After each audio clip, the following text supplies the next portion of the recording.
Nakakita na ba kayo ng ganito? Tama ang obserbasyon po ninyo, no? Lumubog yung bullet doon sa case. Yung pinaka-head, lumubog siya.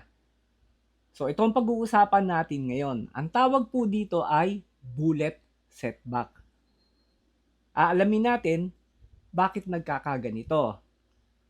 Anong dahilan? Bakit nagkakaroon ng bullet setback? At paano maiiwasan ito? At ang pinaka-importante, may nagtanong din sa akin, pag nagkaganito na, nagkaroon ng bullet setback, pwede pa bang gamitin ito? Ayan, kaya subaybayan po ninyo ang vlog ko at itong pag-uusapan natin ngayon. Bullet setback.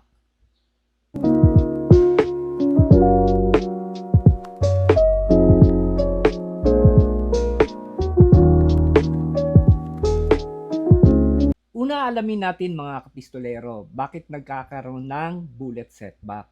So, maraming dahilan. Isa sa mga dahilan ay pag lagi kayong nag-unload at naglo-load ng bala, for example, do sa magazine po ninyo, ito yung pinakaunang bala, pag naglo-load kayo, lalo na yung mga nakikerry ng one round in the chamber, nagaya ko, uh, frequently kasi pag nag-load ka ng bala, di ba, nag-i-slam dun sa feed ramp. Sa 45 kasi sa 1911, 1911, wag natin 45 tawagin, 1911. Sorry, nasanay kasi ako kapag sa, alam mo na, old school, kapag ka 1911, tawag agad 45 eh. So, tawagin natin 1911. Ayan. Pag 1911 kasi yung feed ramp niya medyo pa-slant ng ganyan. Kaya malimit, yung bala nag-i-slam ng ganyan do sa feed ramp. So, pag lagi natin ginagawa yun, yung bala, magkakaroon talaga ng bullet setback yon. Siyempre, lagi nauuntog. Ito, lumulubog na yun ito. Hindi lang sa 45 nangyayari yon. Pwede rin sa 9mm. Ayan, gaya nito, kung maobserbahan nyo, nagkaroon siya ng bullet setback din sa 9mm. So, nagkakaroon naman ng ganito sa bullet setback, malimit naman yan. Hindi lang dun sa pag-akyat dun sa feed ramp. Minsan, pag nag-load kayo ng bala, hindi agad siya pumapasok at nauuntog din dun sa gilid ng ng chamber. Kaya magkakaroon din ng bullet setback. O kaya, bumara mismo doon sa chamber. Gaya nito, nagkaroon pa nga ng damage. Oh. Tapos, nagka-damage na siya, nagkaroon pa ng bullet setback. Hindi lang sa pistol nangyayari yon, gaya ng sabi ko. No? Pwede rin sa rifles, 5.56. Kung makikita po ninyo ito, nagkaganon din. Bullet setback din ito. Kaya ano ang pwede nating gawin para maiwasan ang bullet setback? Ang payo nila ay lalo sa mga nag-everyday carry, di ba? Tapos naka one round in the chamber, ay pwede nating i-rotate yung mga bala na ginagamit natin. At ang tanong sa akin mga kapistolero, pag nagkaroon ng bullet setback, pwede pa bang gamitin ito? Pinapayo nila, wag na. Wag niyo nang gamitin. Bakit? Kasi delikado ito. Kung napupuna po ninyo, lumubog na nga siya, di ba? So, nagkakaroon daw ng added pressure sa loob ng case. So, ibig sabihin, mas malakas ang pressure po nito. So, ano pwede mangyari?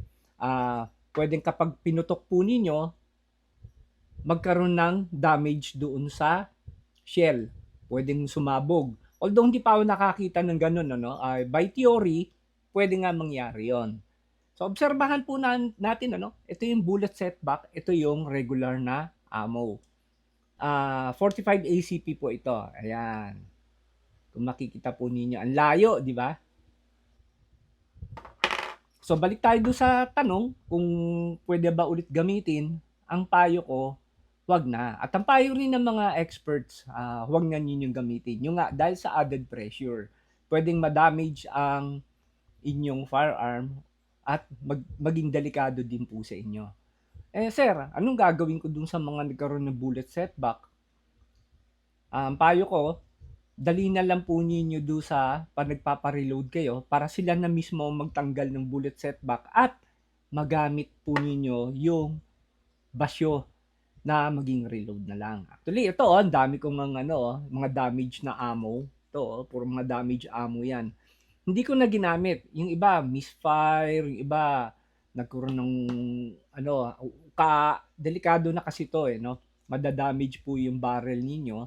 At delikado na rin po sa inyo. Yung iba, light primer strike, mga ganyan. O kaya to, nawala ang primer mismo.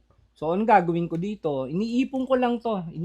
Ito lang naman eh. Iniipon ko lang ito at papareload ko na lang ito. So, extra basyo rin to, di ba?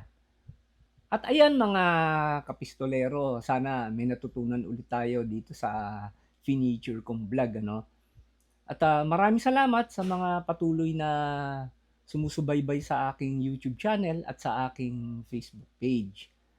At sa mga hindi pa po nakakapag-subscribe at nakakapag-like sa aking Facebook page, please subscribe po tayo sa aking YouTube channel.